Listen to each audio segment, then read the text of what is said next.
उद्यापासून आमदार रोहित पवार, उपमुख्यमंत्री सुनेत्रा पवार यांचा प्रचार करणार आहेत। सलग 3 दिवस बारामतीत प्रचार सभा घेणार आहेत। बारामतीतील काटेवाडी येथून या प्रचार सभांना सुरुवात होईल। बुधवारी सकाळी 9 वाजता काटेवाडी इथं पहिली सभा होणार आहे। 2 दिवसांपूर्वीच आपण बारामती तालुक्यात प्रचार करणार आहोत असं आमदार रोहित पवार यांनी सांगितले होते।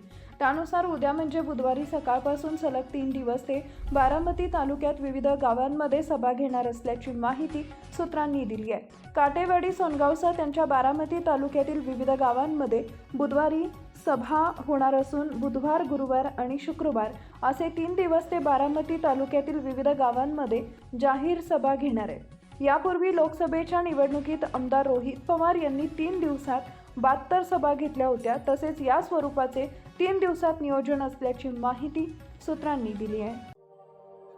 अशाच नवनवीन बातम्या पाहण्यासाठी बारामती वार्तापत्र चॅनलला लाईक करा, शेअर करा, सबस्क्राईब करा आणि बेल आयकॉन प्रेस करा।